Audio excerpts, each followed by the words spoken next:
नमस्कार दुनिया हालचाल को स्वागत करुछि मु संजय। आसंतु नजर पकाइबा आजिर मुख्य खबर उपरे।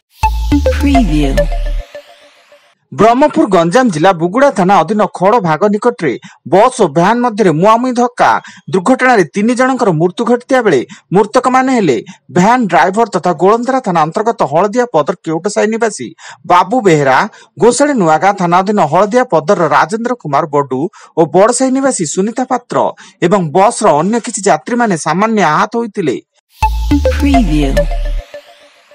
सुवर्णपुर जिला वीर महाराजपुर उपखंड सुबलिया थानांचल युव कलाकार पथर छेची नृशंस भावे हत्या युवकों को हत्या करने पर दुर्बृत्त माने फेरार हो जाइथिया बेले घटनास्थल में पुलिस तदंत जारी एवं मृत युवक जनक हेले डंबुरधर अधिकारी। अन्यपटे तांको मृत्यु को नहीं स्थानीय अंचल शोकर छाया खेली जाइछि। कोरापुट जिला 63 नंबर जातीय राजपथ बीजापुर गाँ निकट में भारसाम्य हराई यात्रीवाही ऑटो 2टी बाइक को धक्का देला स्कॉर्पियो। घटनास्थल में 3 जनकर मृत्यु घटिया बेले मृतक मान मध्य 2 जन ऑटो यात्री थिया बेले अन्य जने बाइक चालक बोली सूचना। देवगढ़ रेंज लईमुरा थाना अंतर्गत टिपरी सिंहा ग्राम में हाथी आक्रमण में 2 जन महिला मृत्यु। सेमाने निज फसल को जगि बेले हाथी आक्रमण शिकार होते एवं मृतक द्वय हेले टिपरी सिंहा ग्राम सुरुबाली किसान और खैरी किसान। नयागढ़ जिला दशपल्ला शालभंगा जंगल रास्ता ट्रक बस मध्य मुहांमुही धक्का दुर्घटन 3 जनकर मृत्यु घटिया बेले 11 जन गुरुतर भाव आहत हो दशपल्ला और नयागढ़ मेडिकल को स्थानांतर। दशपल्ला एक घरोई शिक्षानुष्ठान 50 रु अधिक छात्र छात्री बस रे बलांगीर जिला हरिशंकरपुर को पिकनिक जाउथबा बेले एक ट्रक सह बस टी पिटी होइतिला।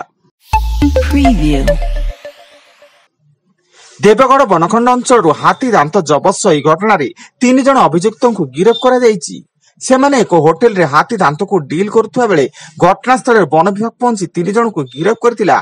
गिरफ्त 3 जनक मध्यरु जणे गहना व्यवसायी थिबा बोली सूचना।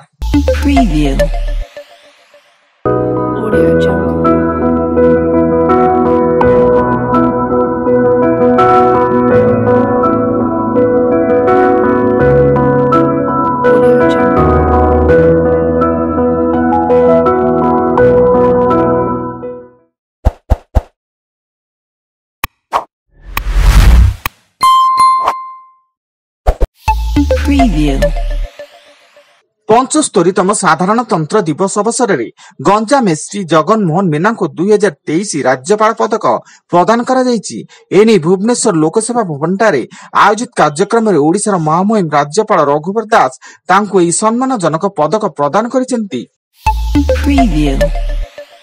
पंजाब होशियारपुर रे ट्रक और कार मध्य मुहांमुही धक्का एथिरे 4 जन जीवंत दग्ध हो जाइथिया बेले घटनास्थल में स्थानीय पुलिस तदंत जारी।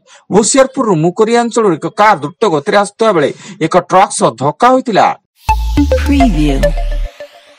बालेश्वर जिला जलेश्वर थाना अधीनस्थ जमालपुर बाईपास पोल तले जड़े व्यक्ति गलित शव उद्धार। हत्या पर कि शव को पानी भीतर को फोपाड़ी देइथियार संदेह करा जाउथबा बेले घटनास्थल में स्थानीय पुलिस तदंत जारी।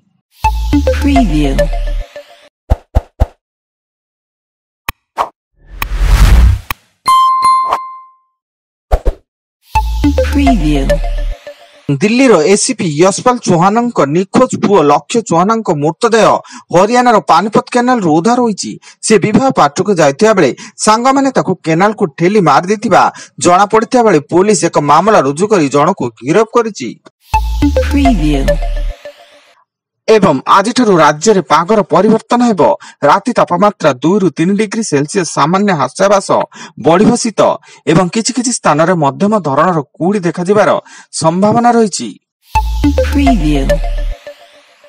आज पई एतिकी अधिक खबर जानिया पई आम वेबसाइट विजिट करंतु www.duniyahalchal.in। धन्यवाद।